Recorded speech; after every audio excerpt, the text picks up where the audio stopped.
اعوذ باللہ من الشیطان الرجیم بسم اللہ الرحمن الرحیم السلام علیکم ورحمۃ اللہ وبرکاتہ صلو علیہ وسلم تسلیما کثیرا کثیرا برحمتک یا ارحم الراحمین اللہم اغفر لی وللمؤمنین والمؤمنات والمسلمین والمسلمات اللہم بارک لی فی الموت فی بعد الموت یا ارحم الراحمین یا ارحم الراحمین یا ارحم الراحمین رب زدنی علما رب زدنی علما رب زدنی علما رب اشرح لی صدری ویسر لی امری واحلل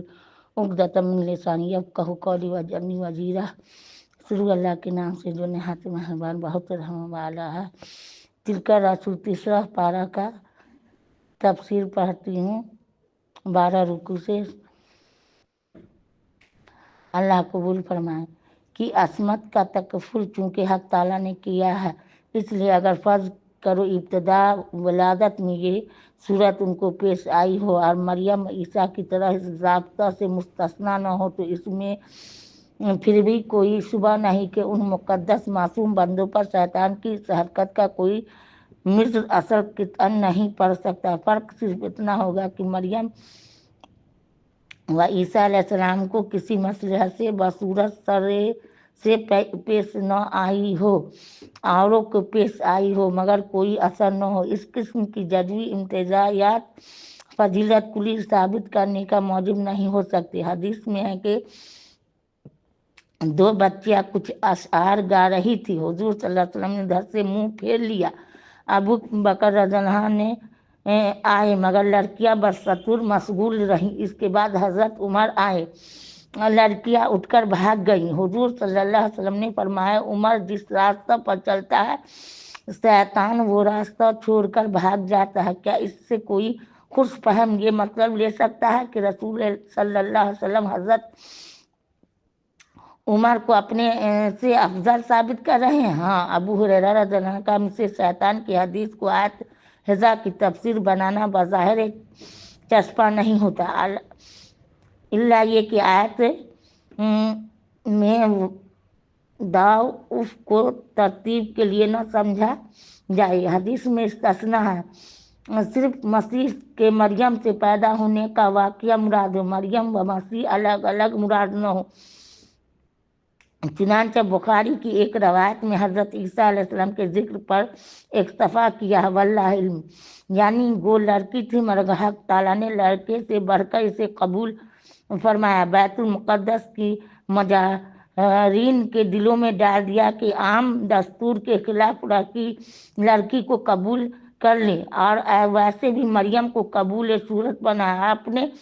مقبول بندہ زکریا علیہ السلام کی کفالت میں دیا، اپنی بارگاہ میں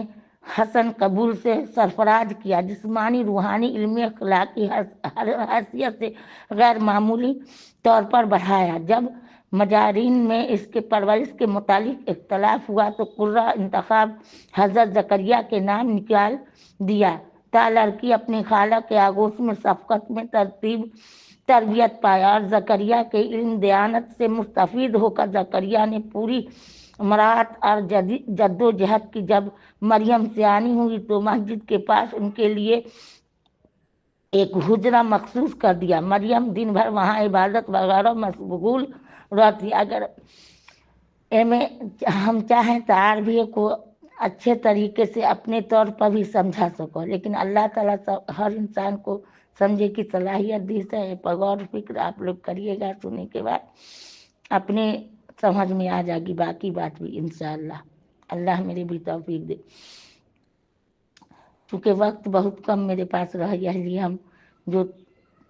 تفسیر ہے وہی بیان کرو،